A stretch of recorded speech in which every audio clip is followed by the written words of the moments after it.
Keyingisi qorin muskullari. Qorin muskullari demak qorinda o'zi abdominalis bo'lsa abdomen deb oladigan bo'lsak qorinda qorin muskullari demak bizlarga uchga bo'linib ketadi. Qorinning oldingi devorini hosil qiladigan muskullar, qorinning lateral devorini hosil qiladigan va qorinning orqa devorini hosil qiladigan muskullarga, mushaklarga bo'linib ketadi.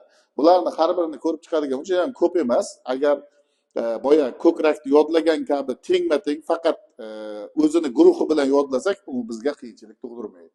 Endi bizlarda qorinning oldingi, yon va orqa devor mushaklarini bittalab ko'rib chiqamiz. Qorinning yon devor mushaklari 3 dona, qorinning tashqi qiyshiq muskuli, qorinning ichki qiyshiq muskuli va qorinning demak bizlarda bo'lyapti ko'ndalang muskullar. Bu yerdan qorin muskullariga nom berilayotganda e'tibor beringlar, qorinda o'sha joylashgan mushaklar, ya'ni muskullar, bizlardagi mushaklarimizni o'sha chiziqlariga qarab, bizlar o'sha ko'ndalang targ'il muskullarini o'tilgan vaqtida aytgan edik, o'sha ichida joylashgan tolalarining yo'nalishiga qarab nom berilyapti. Bu demak qiyshiq holatda joylashganligi uchun qorinning tashqi qiyshiq muskuli deb berilyapti. Musculus obliquus externus abdominis deyiladi. Qorinning tashqi demak bizlarda qiyshiq muskuli. Qorinning tashqi qiyshiq muskuli demak musculus obliquus externus abdominis eng yuza qavatida joylashyapti bizlarda. Qorinning lateral guruh muskuli yon devor muskullariga kiradi. Qorinning tashqi qiyshiq muskuli demak aponevrozning eng pastki qismini, ya'ni yonbosh suyagi qirrasining tashqi labiga va qov bo'rtig'iga birikadi. Demak bizlarda sizlar bilan o'tganimizda yonbosh suyagida crista iliaca externa degan demak qirra bor edi. O'sha qirradan va qov bo'rtig'iga demak borib birikyapti. Qovning ustki tomonida joylashgan ikkita os pubisni ustki tomonida joylashgan qov bo'rtig'iga borib birikyapti. Va aponevrozning yonbosh suyagining oldingi ustki o'tkir o'sig'i bilan qov do'mboqchasi o'rtasida tortilgan pastki chekkasi demak tarnov shaklida berib chov boylamini, ya'ni ligamentum inguinalini hosil qiladi. Mana bu ko'rib turganimiz demak chov boylami bo'lyapti. Boshlanish joyi bizlarda chanoq suyagining oldingi yuqori yonbosh o'sha chanoqni yonbosh suyagini oldingi yuqoriga o'sig'i bor edi, ya'ni spina iliaca anterior superiordan boshlanyapti, ikkinchi uchi borib, bu ham borib qov suyagini demak orqa do'mbog'iga borib birikyapti. Va faoliyatga keladigan bo'lsak, qisqarganda qovurg'a, endi bizlarda bu qisqargan vaqtida qovurg'alarni pastga tushiradi va nafas olishda ishtirok etadi va asosiy funksiyasi agar o'ng tarafdagi tashqi demak qorinning tashqi qiyshiq muskuli qisqarsa, biz tanamizni qarama qarshi tomonga egishga demak yordam beradi vazifasi. Chap tarafdagisi demak qisqarganda tanamiz o'ng tarafga qarab egiladi. Ya'ni bir-biriga ya'ni bukish vazifasini bajaradi. Bundan tashqari qorin muskullari o'sha yon tarafda joylashgan qorin muskuli keyingi faoliyatdan bittasi bu qorinning ichki bosimini demak hosil qilishda ishtirok etadi. Bu ichki bosim deganda o'sha kuchangan vaqtimizda qorinning ichida hosil bo'ladigan bosim tushuniladi. Demak, keyingisiga o'tadigan bo'lsak, qorinning ichki qiyshiq muskuli, musculus obliquus internus abdominis. Agar biz qorinning tashqi qiyshiq muskulini kesib olib tashlasak, ya'ni bizlar qorinning tashqi muskulini agar yon tarafdan ko'radigan bo'lsak, boshqa atlaslarda ham berilgan, yuqoridan boshlaydigan bo'lsak, tepadagi demak oldingi tishsimon muskul bilan chegaralanadi. Demak, pastki tomoni ham esa bizlarda orqani demak serbar muskuli bor, musculus latissimus dorsi bilan demak chegaralanadi. Old tarafdan esa faqatgina biz yon tarafini ko'rib o'tib ketdik. Bu qismni ham aytib o'tishimiz kerak. Tananing boshqa qismlarida muskullar boshlanishi uchun demak suyaklari mavjud va suyakdan boshlanib suyakda tugaydi. Bu narsa qorin bo'limiga kelganda o'zgaradi. Chunki qorinda pastga lateral tomondan kelayotgan muskullarimiz demak yon tarafdan va orqa tarafdan birikishi uchun muskullar bor, lekin qorinning oldingi qismida suyaklar bor. Qorinning oldingi qismida suyak bo'lmaganligi uchun qorinning old tarafida demak qorinning oq chizig'i paydo bo'ladi o'rtada. Bu liniya alba deb aytiladi bizlarda. Mana ko'rib turibmiz.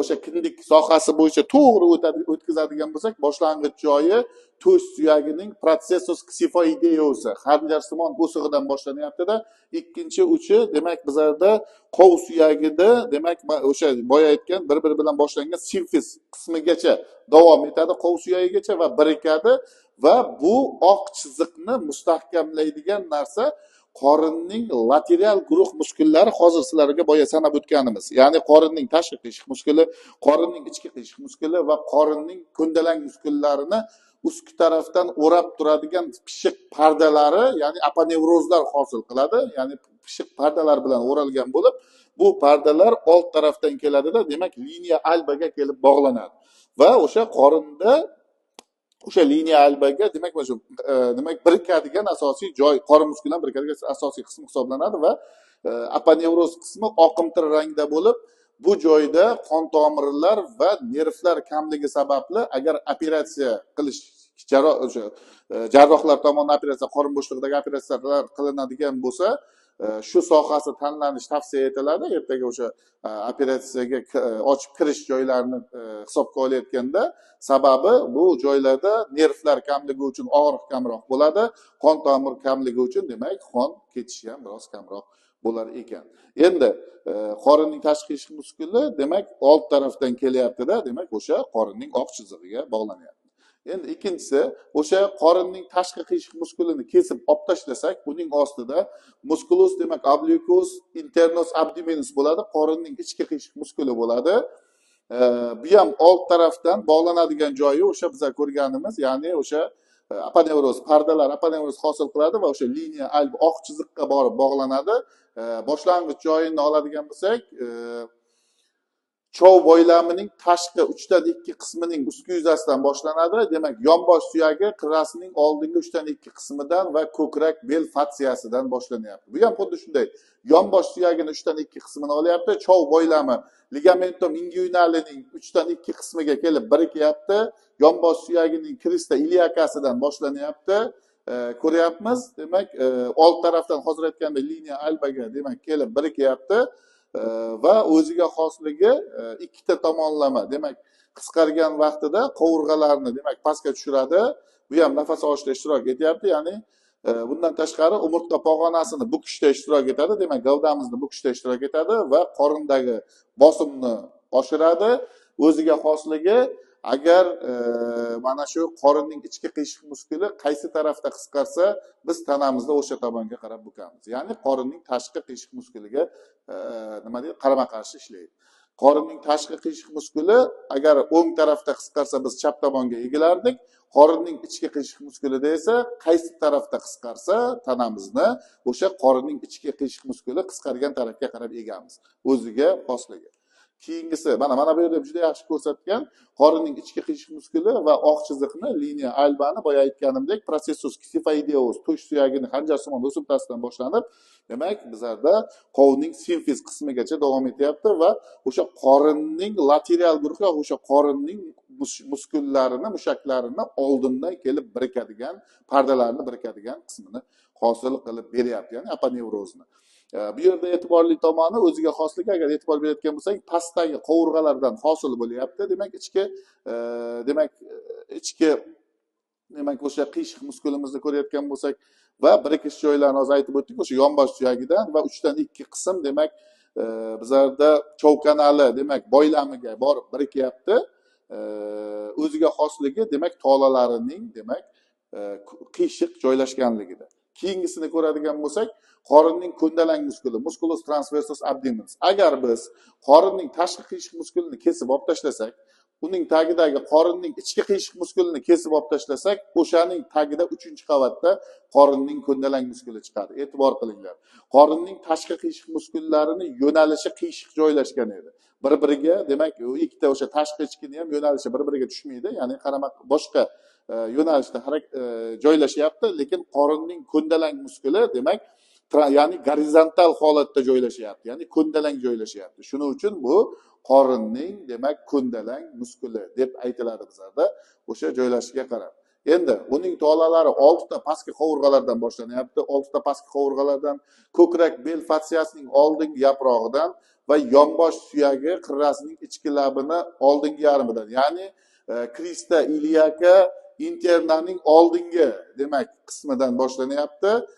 Chov boylamining esa o'sha lateral 1/3 qismi. Boyagi biz sal oldin o'tgan ichki qiyshiq muskulimiz o'sha chov boylamini 3/2 qismidan boshlansa, bu demak o'shani 3/1 qismidan demak boshlanar ekan va keng aponevrozni qarama-qarshi mushak aponevrozi bilan biriktirib, qorinning oq chizig'ini hosil qilishda ishtirok etadi bu ham. Demak, buni ham aponevrozi o'sha ustidagi pardasi aponevroz orqali birikib, bular demak bizlarda o'sha demak o'sha qorinning to'g'ri muskulini ham qorin parda bilan o'sha ya'ni qinini hosil qilishda ishtirok etadi. Ya'ni o'sha qorinning to'g'ri muskulini qinini hosil qilishda ishtirok etadi.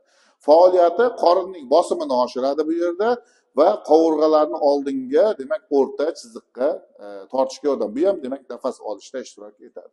Endi qorinning oldingi devor mushagi bor yo'g'i 2 dona.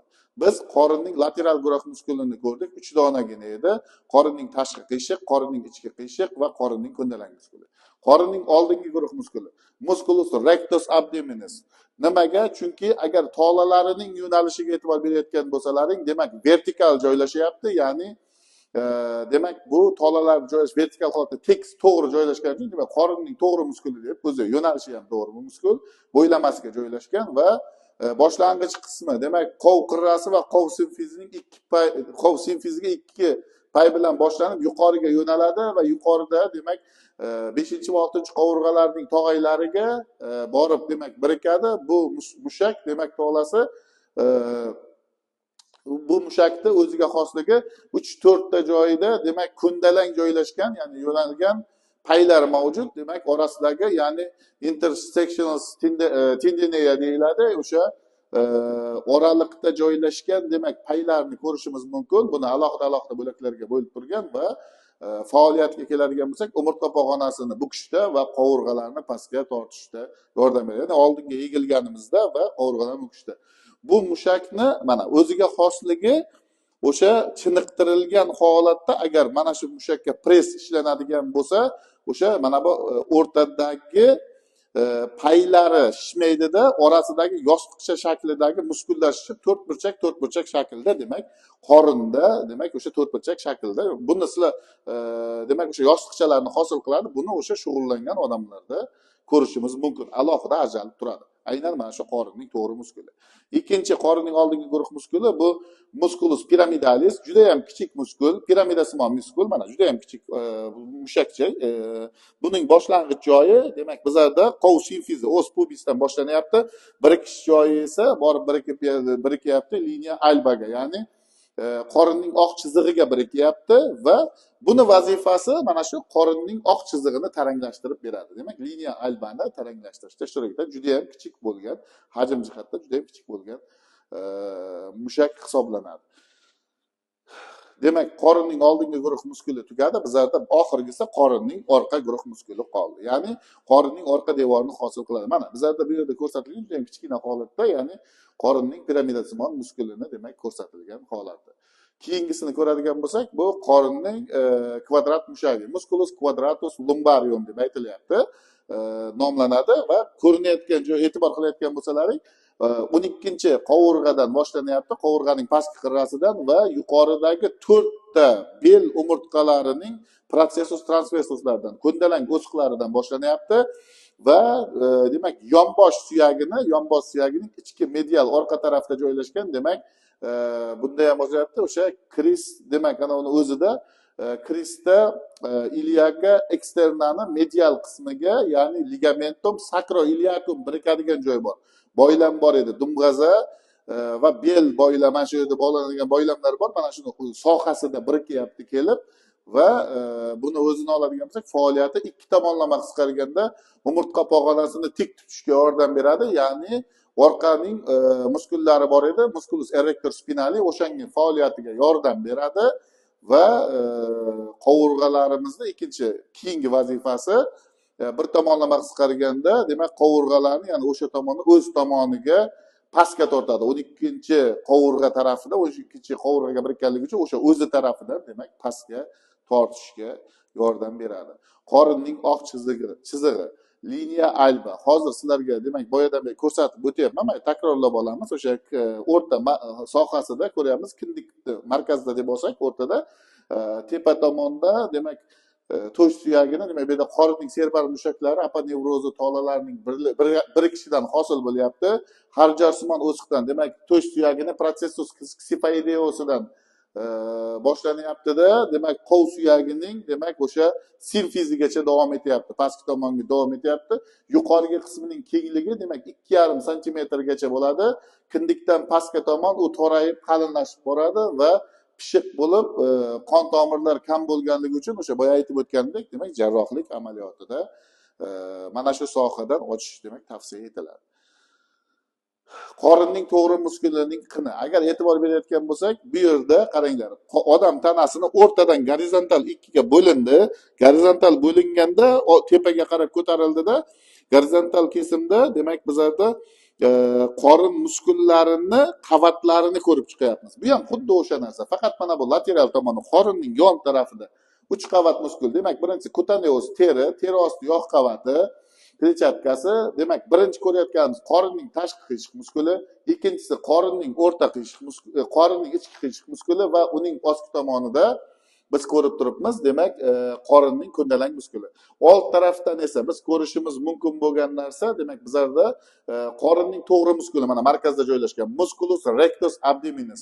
Buni o'ziga xosligi mana shu 3 ta qavat lateral, ya'ni yon guruh muskullarining aponevrozlari, pardalari oldingi guruhda joylashgan to'g'ri muskulga qin hosil qilib berishi, ya'ni uni o'rab turadigan tashqi tomondan qinni hosil qilishi tushuniladi. Ya'ni qorinning to'g'ri mushagining qini vagina musculi recta abdominalis deyiladi, oldingi va orqa tomonda. Qorinning 3 ta serbar mushagi, hozir aytgan mushaklarimizda aponevrozlaridan hosil bo'ladi. Ular qorin to'g'ri mushagini old tomonidan oldingi plastinka, lamina anterior, demak oldingi plastinkasini bilan, demak lamina anterior ya'ni oldingi plastinka va orqa tomondan orqa plastinka, lamina posterior o'rab oladi. Demak bu mushaklarni va uning oldingi va orqaga plastinkalari tuzilishi yuqori va pastki qismlarida demak bir xil joylashgan bo'lmaydi. Ya'ni oldingi va orqa tomonda joylashgan plastinkalar bir xil emas. Kindikdan yuqorida qorinning tashqi qiyshiq muskuli mushagining aponevrozi qorinning to'g'ri mushagini old tomonidan o'tsa, ya'ni kindikning ustki tomonidan, demak old tarafdan o'tsa, qorinning ko'ndalang mushagini aponevrozi demak o'sha kindikdan pastda orqa tomondan o'tadi. Qorinning ichki qiyshiq mushagining aponevrozi to'g'ri mushakning tashqi chekkasidan, demak tashqi chekkasi 2 varaqaga bo'ladi. Ya'ni uning bittasi qorinning to'g'ri mushagining old tomonidan o'tib, qorinning tashqi qiyshiq mushagining aponevrozi bilan birikib oldingi plastinkani, ikkinchisi esa orqa tomondan o'tib qorinning ko'ndalang mushagining aponevrozi bilan birikib orqa plastinkalarni hosil qilib beradi. Bizlarda oldingi va orqa, demak anterior va posterior qismlarni hosil qilib beryapti va endi umumiy oladigan bo'lsak, demak bizlarda shu 3 ta muskulning aponevrozlari demak to'g'ri mushakni o'rab oladigan qinni hosil qilib berar ekan bizda.